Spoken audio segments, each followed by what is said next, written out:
ជំរាបសួរបងប្អូនទាំងអស់គ្នាថ្ងៃនេះខ្ញុំនឹងបង្ហាញពីរបៀបធ្វើនំដូង3រសជាតិចំណែកឯវិធីនៃការធ្វើនំនេះគឺមាន2បែបដូច្នេះនៅក្នុងវីដេអូនេះខ្ញុំនឹងបង្ហាញទាំង2បែបនឹងតែម្ដងហើយខ្ញុំនឹងបន្ថែមពីគន្លឹះដែលធ្វើម៉េចដើម្បីឲ្យនំនេះមានរសជាតិកាន់តែឆ្ងាញ់ហើយមើលទៅស្អាតផងដែរអញ្ចឹងចាំតាមដានទស្សនាទាំងអស់គ្នាតោះអញ្ចឹងយើងនាំគ្នាមកមើលគ្រឿងផ្សំមានដូចជាម្សៅមីឬក៏ all purpose flour 225ក្រាមឬក៏1ខាប់កន្លះពងទា2គ្រាប់ស្ករស5ស្លាបព្រាបាយនិងអំបិលកន្លះស្លាបព្រាកាហ្វេបន្ទាប់មកទៀតគឺជាសាច់ដូងឬមួយក៏បងប្អូនអាចប្រើជាសាច់ដូងខ្ចីវិញក៏បានដែរចំណែកឯនេះវិញគឺជាទឹកធម្មតាខ្ញុំនឹងប្រាប់បរិមាណនៅពេលបន្តិចទៀតហើយខ្ទិះដូង1ខាប់ឬក៏255មីលីលីត្រចាននេះគឺជាគ្រឿងផ្សំសម្រាប់លាយពណ៌នំមានដូចជាផ្កាមេអំបៅសម្រាប់ធ្វើនំពណ៌ខៀវ food coloring ពណ៌ទឹកក្រូចសម្រាប់ធ្វើនំពណ៌ទឹកក្រូចហើយនិងស្លឹកតើយសម្រាប់ធ្វើនំពណ៌បៃតងតោះអញ្ចឹងយើងមកចាប់ផ្ដើមធ្វើទាំងអស់គ្នាជាដំបូងគឺយើងត្រូវលាយទឹកផ្កាអមតៈឬក៏ផ្កាមេអំបៅដើម្បីយកទៅធ្វើនំពណ៌ខៀវចំពោះទឹកក្តៅ1លីត្រគឺខ្ញុំប្រើផ្កាមេអំបៅនឹងចំនួន10ក្រាមប្រសិនបើបងប្អូនចង់បានពណ៌ស្អាតជាងនេះគឺបងប្អូនអាចបន្ថែមផ្កាមេអំបៅបានបន្ទាប់មកទៀតគឺយើងត្រូវយកស្លឹកតើយចំនួន5សន្លឹកហ្នឹងមកកាត់ជាកំណាត់តូចៗរួចហើយត្រូវលាយជាមួយទឹកហើយក្រឡុកវាឲ្យម៉ត់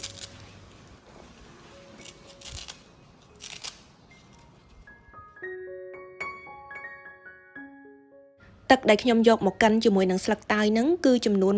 125មីលីលីត្រ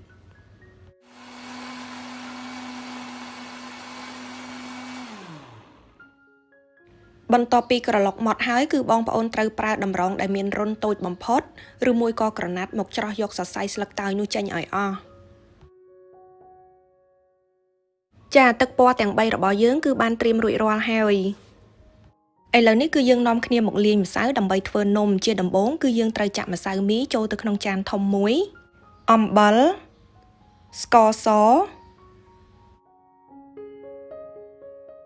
រួចហើយត្រូវកូរគ្រឿងស្ងួតទាំងអស់នោះឲ្យចូលគ្នាបានសព្វល្អ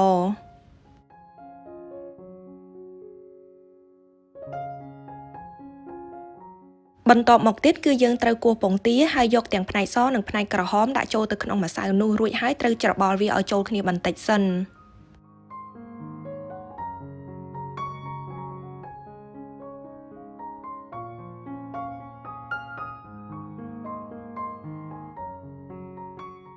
នៅពេលដែលយើងច្របល់ម្សៅជាមួយនឹងពងទាចូលគ្នាហើយគឺយើងត្រូវចាក់ទឹកខ្ទិះដូងម្ដងបន្តិចរួចត្រូវកូរវាឲ្យសព្វ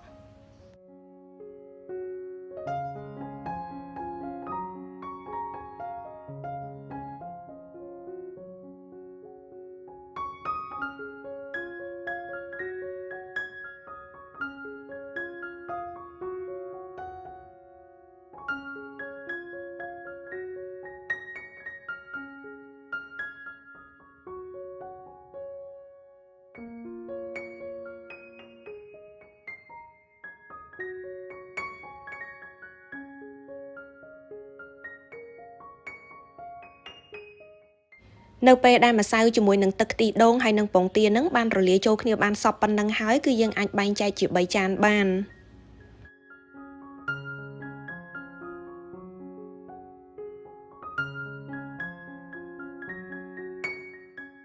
បន្ទាប់ពីបែងចែកម្សៅ3ចានស្មើគ្នាហើយគឺយើងចាប់ផ្ដើមមកលាយពណ៌ទឹកក្រូចនឹងមុនគេជាដំបូងគឺខ្ញុំត្រូវលាយទឹកធម្មតានឹងចំនួន125មីលីលីត្ររួចហើយគឺត្រូវកូរវាឲ្យសព្វ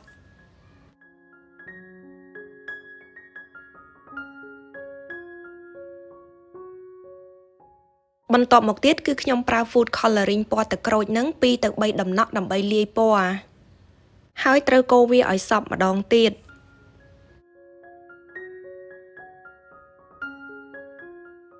ចាម្សៅពណ៌ទឹកក្រូចគឺធ្វើរួចហើយអញ្ចឹងគឺយើងអាចទុកវាមួយឡែកសិនបានពេលនេះយើងមកធ្វើម្សៅពណ៌ខៀវវិញម្ដងដោយលាយជាមួយនឹងទឹកផ្កាអមតៈនឹងចំនួន125មីលីលីត្រដូចគ្នា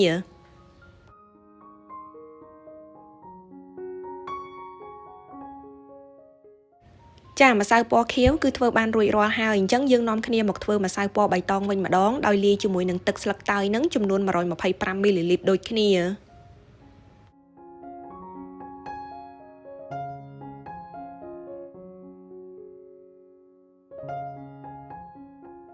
នៅពេលដែលយើងលាយពណ៌ម្សៅរួចហើយគឺយើងត្រូវយកម្សៅទាំង3ពណ៌ហ្នឹងទៅច្រោះម្ដងទៀតជៀសវាងកុំឲ្យនៅសល់ដុំម្សៅនៅក្នុងនោះបើមិនអញ្ចឹងទេវាធ្វើឲ្យសាច់នំផុនយើងហ្នឹងអត់បានស្អាតល្អទេ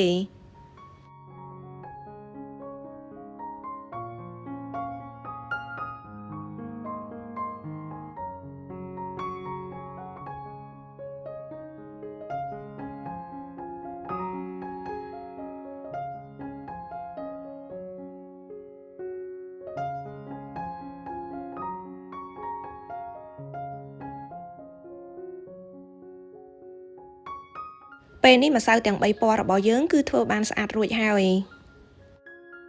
អញ្ចឹងយើងនាំគ្នាមកកោសសាច់ដូងវិញម្ដងនេះគឺជាគន្លឹះទី2គឺយើងត្រូវកោសសាច់ដូងឲ្យស្ដើងបំផុតបើមិនអញ្ចឹងទេវាអាចធ្វើឲ្យនំរបស់យើងបែកបាន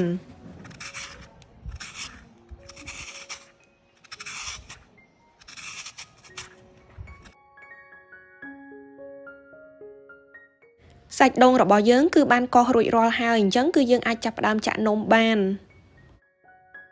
នេះគឺជារបៀបចាក់នំបែបទី1គឺខ្ញុំបានយកសាច់ដូងនឹងមករៀបនៅលើខ្ទះឲ្យហើយ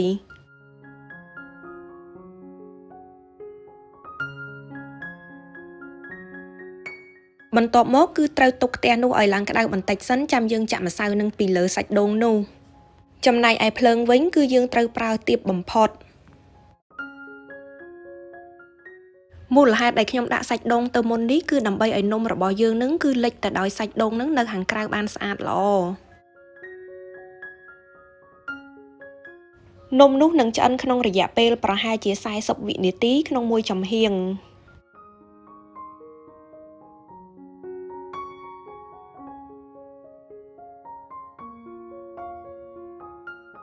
នៅពេលដែលនំឆ្អិនហើយបងប្អូនត្រូវយកវាមកដាក់នៅលើចានសំប៉ែតមួយរួចហើយមូលវាឲ្យចេញជារាងមូលប្រសិនបើបងប្អូនធ្វើនៅលើខ្ទះគឺអាចធ្វើឲ្យយើងរលាកដៃបាន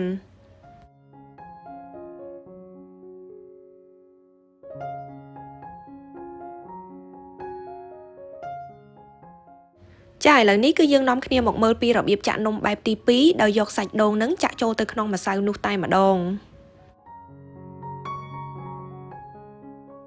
រួចហើយបន្ថែមនៅល្ងសដែលបានយកទៅលីងរួច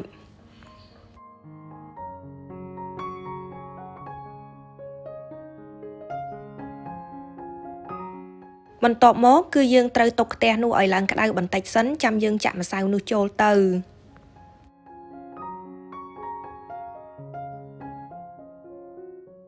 តាមពិតទៅរសជាតិរបស់នំទាំងពីរបែបហ្នឹងគឺដូចគ្នាទេក៏ប៉ុន្តែគ្រាន់តែសម្បកនំគឺវាខុសគ្នា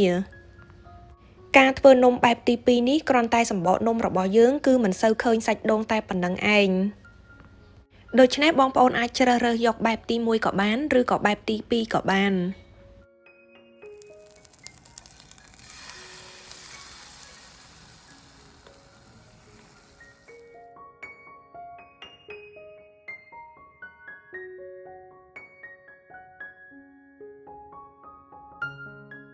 ចានេះគឺជារបៀបទី2នៃការចាក់នំពណ៌ទឹកក្រូច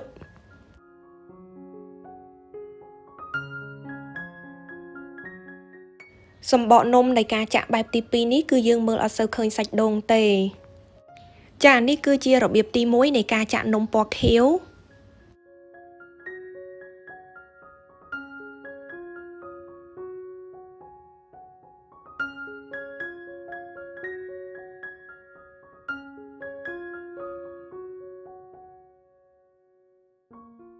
នំដូងទាំង3រសជាតិរបស់យើងគឺធ្វើបានរួចរាល់ហើយមើលទៅគួរឲ្យចង់ញ៉ាំមែនទែនជាចុងក្រោយសូមបងប្អូនទាំងអស់គ្នាជួយ like និង share វីដេអូនេះឲ្យបានច្រើនផងហើយកុំភ្លេច subscribe នៅក្នុង YouTube Channel របស់ខ្ញុំដើម្បីទទួលបាននូវវីដេអូផ្សេងៗទៀតហើយក៏អរគុណច្រើនចំពោះការទស្សនាវីដេអូនេះហើយចាំជួបគ្នានៅក្នុងវីដេអូបន្ទាប់ទៀតជម្រាបលា